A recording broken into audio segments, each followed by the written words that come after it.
अस्सलामुअलैकुम। दुआखाना हकीम अब्दुर्रहमान साबरी में खुश आमदीद कहते हैं। हम आपको कोई भी ऐसी दुआ या दुआ इस्तेमाल नहीं करवाएंगे जिसके इस्तेमाल करने से आपके जिस्म के अंदर आग बार दी जाए या आपके मसाने के अंदर आग बार दी जाए जो आपको फ़ायदे की बजाय नुकसान दे। हम आपको ऐसी दुआ या दुआ इस्तेमाल करवाएंगे जिसके इस्तेमाल करने से आपके जिस्म के अंदर ठंडक और ताकत रहेगी और बहुत ही मुतदिल अद्वियात और नुस्खे हम आपको इस्तेमाल करवाएंगे। और हमारी जितनी भी वीडियो होगी या नुस्खे मैं आपको बताता हूँ वो बहुत ही लाजवाब और बेहतरीन नुस्खे होते हैं जिसके इस्तेमाल करने से आपको सिर्फ और सिर्फ फ़ायदे हासिल होते हैं। और आज की ये जो हमारी वीडियो होगी वो होगी टाइमिंग के हवाले से, जिनके मसाने के अंदर गर्मी है या मैदे के अंदर या जिगर के अंदर गर्मी है और उसकी वजह से अगर आपको टाइमिंग की कमी है या टाइमिंग आपकी कम है तो उसको बढ़ाने के लिए ये जो दो चीज़ें मैं आपको इस्तेमाल करवाऊंगा वो बहुत ही लाजवाब और अच्छा रिजल्ट मिलेगा। और ये जो आपको नुस्खा बताया जाएगा इसके इस्तेमाल करने से पहले दिन से ही आपको फ़र्क पड़ना शुरू हो जाएगा इंशाल्लाह ताला। और इसके जो बड़े फ़ायदे होंगे वो ये होंगे कि आपकी अगर जिगर के अंदर गर्मी है तो वो ख़त्म होगी। उसके बाद अगर आपके मैदे के अंदर गर्मी है तो वो ख़त्म होगी। और अगर आपका जिस्म बढ़ रहा है यानी कि मोटापे की तरफ जा रहा है तो वो भी आपका ठीक करेगा। और जितनी भी चीज़ें मैं आपको बताता हूँ या नुस्खे बताता हूँ वो इंशाल्लाह ताला हर्बल और देसी होते हैं जिनके इस्तेमाल करने से आप सिर्फ और सिर्फ फ़ायदा हासिल करते हैं। इन्हें आप लाजमी इस्तेमाल किया करें और इनसे फ़ायदे हासिल करें। और अच्छी वीडियो जो होती हैं को आप दूसरों के साथ शेयर करें कि कोई भी अगर इस मसले की वजह से परेशान है तो वो इसे इस्तेमाल करें और इस नुस्खे से फ़ायदा हासिल करें। इसमें दो चीज़ें आपने लेनी है जो आपको टाइमिंग को बढ़ाएगी। अगर आपकी टाइमिंग इन 3 वजहों से कम है। पहले नंबर पे तो अगर आपके जिगर के अंदर गर्मी है तो उसकी वजह से अगर आपकी टाइमिंग कम है तो वो अगर आपके मसाने की गर्मी है तो उस हवाले से होगी। और तीसरे नंबर पे आपके मैदे के अंदर अगर गर्मी है तो उसी वजह से। और इसका जो सबसे बड़ा आपको फ़ायदा होगा वो ये होगा कि अगर आपके खून के अंदर गर्मी है या जिस्म के अंदर सुइयों का जो चुभना है वो आपको तो वो भी आपका इंशाल्लाह ताला इन्हीं दो चीज़ों के अंदर इलाज होगा, हल करेगा। और ये जो चीज़ें होती हैं ये बहुत ही पावरफुल चीज़ें होती हैं जिनके इस्तेमाल करने से आप बहुत ज़्यादा फ़ायदे हासिल कर सकते हैं। और ये जितनी भी आपको वीडियो बताई जाती हैं या नुस्खे बताए जाते हैं वो हर्बल नुस्खे होते हैं।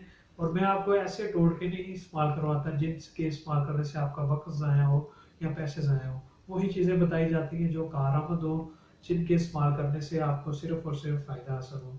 क्योंकि आजकल जिस तरह की वीडियो आ रही है उसमें एक नुस्खा किसी ने डाला हुआ था जो बिल्कुल आपको ज़िंदगी से दूर कर सकता था, बहुत ही खतरनाक नुस्खा था। और मैं आपको भी ये बता देता हूँ कि ये नुस्खा आप कभी भी ना इस्तेमाल करें। जिसमें उन्होंने बताया कि कस्तूरी और जो दालचीनी दोनों को मिक्स करके इस्तेमाल करें। अगर आप इन्हें इस्तेमाल करेंगे तो आपके अंदर ये आग भर देंगे और इसका फिर आपका बाद में इलाज भी नहीं होगा। इतना खतरनाक नुस्खा है, उसे आप हरगिज़ इस्तेमाल करना करें।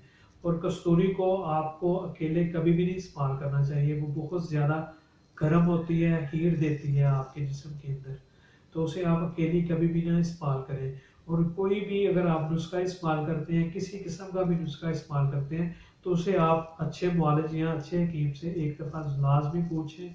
आप हमारे साथ भी इंफॉर्मेशन ले सकते हैं, उस नुस्खे के बारे में पूछ सकते हैं, मैं आपको पूरी मालूमात दूंगा कि ये नुस्खा आपको फ़ायदा दे सकता है या नहीं दे सकता। तो आप मेहरबानी करके वही चीज़ इस्तेमाल करें जिसका आपको इल्म हो कि ये चीज़ जो है वो आपको कितना फ़ायदा दे सकती है और ये चीज़ आपको कितना नुकसान दे सकती है। आप लाजमी एक दफ़ा पूछ के इस्तेमाल किया करें। इंशाल्लाह ताला अगर आप पूछ के इस्तेमाल करते हैं तो इसमें आपका ही फ़ायदा है कि आप गलत चीज़ से बच सकते हैं। तो अगर आप चाहते हैं तो ये नुस्खा इस्तेमाल करें। इसके इस्तेमाल करने से आपकी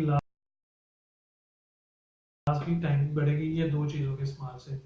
पहले नंबर पे तो आपने लेना है तो हम मलंगा मलंगा भी इसे बोल सकते हैं। और दूसरे नंबर पे आपने लेनी है गोंद कतीरा। ये दोनों चीज़ें आपने लेनी है, तो हम मलंगा और गोंद कतीरा। अब मैं आपको इनकी मिकदार बताता हूँ कि इन दोनों की आपने कितनी कितनी वज़न लेना है, मिकदार लेनी है। तो हम मलंगा जो होगा वो आपने लेना है आधा चम्मच यानी कि 3 से 2 ग्राम, और उसके अंदर आपने इतना ही गोंद कतीरा आपने डालना है। इसको आप बनाने का जो तरीका होगा वो मुख्तलिफ होगा। मैं आपको बताता हूँ कि इसे आपने किस तरह से बनाना है और इससे आप किस तरह फ़ायदा हासिल कर सकते हैं। ये आपकी टाइमिंग को कैसे बढ़ाएगा। आपने तुहम मलंगा को जो है वो आपने अलहदा 1 कप पानी के अंदर भिगो देना है रात को, और जो गोंद कतीरा होगा उसको आपने 1 कप पानी के अंदर भिगो देना है अलहदा। दोनों चीज़ों को अलहदा अलहदा आपने भिगोना है। और उन्हें सुबह उठ के जो आपका 1 कप दूध के अंदर गोंद कतीरा आपने भिगोया होगा उसके अंदर जो तुहम मलंगा के जो आपने भिगोए होंगे 1 कप पानी के अंदर, दोनों को आपने मिक्स कर लेना है। उसके अंदर आप शक्कर डाल सकते हैं और चीनी भी डाल सकते हैं। इन दोनों में से कोई भी चीज़ आप इसे डाल सकते हैं, और वो सुबह आप खाली पेट इस्तेमाल करें। इन दोनों चीज़ों को मिक्स करके तुम मलंगा के अंदर गोंद कतीरा को डाल के इंशाल्लाह ताला इसके इस्तेमाल करने से आपके जिस्म की गर्मी, आपके जिगर की गर्मी, मैदे की गर्मी, मसाने की गर्मी जितनी भी होगी वो सारी की सारी दूर होगी। और अगर आप इसी वजह से परेशान हैं कि अगर आप इन मसलों से जान नहीं छूट रही है आपको, तो अगर इस्तेमाल करेंगे तो आपकी जो टाइमिंग होगी वो भी लाजमी बढ़ेगी, अगर आपकी इन चारों वजह से टाइमिंग कम है। तो ये जो पूरी इन्फॉर्मेशन वीडियो थी इसमें पूरा आपको गाइड किया गया कि अगर आपकी मैदे की वजह से, मसाने की वजह से या जिगर की गर्मी की वजह से आपको टाइमिंग में कमी है तो ये 2 चीज़ों का इस्तेमाल करें। इससे आपकी टाइमिंग जो होगी वो लाजमी बढ़ेगी और 100% तौर पर बढ़ेगी। और मज़ीद अच्छी और बेहतरीन वीडियोस देखने के लिए हमारे चैनल को लाइक करें, सब्सक्राइब करें। शुक्रिया। अल्लाह हाफिज़।